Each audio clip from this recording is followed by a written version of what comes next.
Some of my favorite roses of all time are here in my home state of Rhode Island at the Roger Williams Park Rose Garden. Originally, this rose garden covered an acre in the 30s and 40s, and as time went on, it got smaller and smaller, and I guess it was a question of maintenance more than anything else, and I fear that they may make it even shorter. But most of the original roses, if not all, were Brownell roses. Brownell roses were propagated in Little Compton, Rhode Island, and they were known as Sub-Zero roses. There are still a number of growers from time to time that grow Brownell roses for the simple reason that they are very hardy. Hardy from zone 2 south. They were guaranteed to 16 below zero. And as a young teenager, I sold them in tar paper pots to customers long before plastic was used.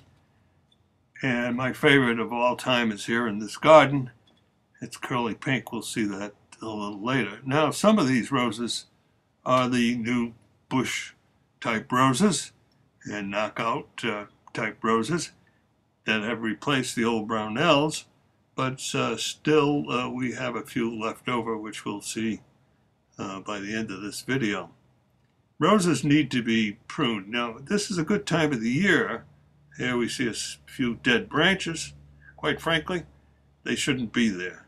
This should be better maintained than it is, but at any rate, it's a good time to figure out what canes need to be removed. Now, I cut all roses back, all hybrid tea roses, that is, to about 1.5 to 2 feet every fall. And so if there is any black spot at the top in the springtime from fungus or whatever, I'll remove that as well. But because they're ever blooming is reason enough, I think, to continue to prune when you see a dead branch. Now, you do not use any synthetic fertilizer on roses. You see these beds here, it's pretty rich soil. Should use aged cow manure. Some people use cocoa shells to side dress. I think it fights with the odor of the hybrid tea. That's one thing I really appreciate about hybrid teas, was that they were bred for the fragrance as well as for the size of the flowers. Most Brownell roses were 4 to 5 inches across, and they were and still are something that should be sought after. I have a couple in my garden, including the Charlotte Brownell, which I was fortunate to pick up. Here we see a number of, as I say, replacements that are also hybrid teas. And of course, as I did state, it's too bad we can't transmit the odor in this video as well, because the scent of roses is something to behold. I visited this with a friend, Liz Massis, and she was so pleased to see this before she left for Denver. We're looking at some of the Brownell roses that are still here. Walter Brownell and Herbert Brownell, and later his son-in-law, did grow these roses.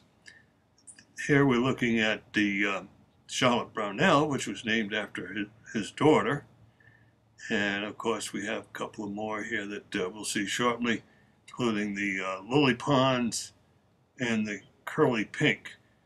My favorite of all time is the curly pink. Here's the lily ponds. Nice close-up personal shot of that beautiful rose. If I can get your hands on one of those, I'd take it home with me.